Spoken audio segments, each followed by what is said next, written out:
বিগত সরকার প্রথম থেকে কিভাবে ক্রমান্বয়ে একটা ফ্যাসিস্ট হয়েছে সেই সব বিষয় কিন্তু তিনি বলবেন। আজকে আংশিক বলেছেন এখন পর্যন্ত।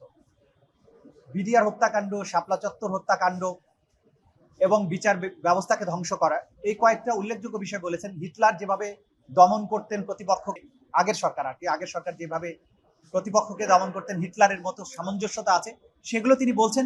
পূর্ণাঙ্গ বক্তব্যের পরে একটা কমপ্লিট পিকচার আপনাদেরকে দেওয়া সম্ভব হবে। শেষ সময় বিশেষভাবে তিনি যেটা বলেছেন যে আদালত ব্যবস্থাগুলো যে তার ইশারায় চলতো এবং আদালতগুলো যে তাদের কৃতদাসের ভূমিকায় অবতীর্ণ হয়েছিল, সেই বিষয়গুলো কিন্তু তিনি বলার চেষ্টা করেছেন। বিগত সময়ে স্কাইপ কেলেঙ্কারির কথা তিনি বলেছেন, যে বিদেশ থেকে ডিকটেট করা হতো, পরামর্শ গ্রহণ করা হতো কিভাবে এখানে রায় প্রদান করা হবে, কিভাবে সাক্ষ্য গ্রহণ করা হবে, প্রসিকিউশনের সাথে জাজদের যে অনৈতিক আতাত, সেই প্রসঙ্গগুলো এখানে উঠেছে।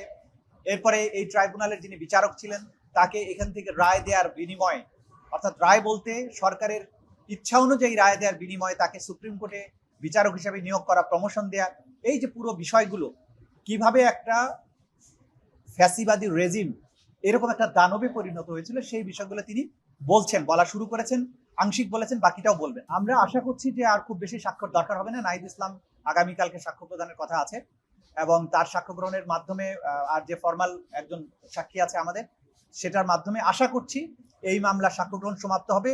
আমরা মনে করি যে এই মামলায় প্রমাণের জন্য যথেষ্ট এভিডেন্স ইতিমধ্যে আদালতে আমরা উপস্থাপন করতে সক্ষম হয়েছি। সুতরাং আর কোনো সাক্ষ্য তেমন বেশি প্রয়োজন নেই।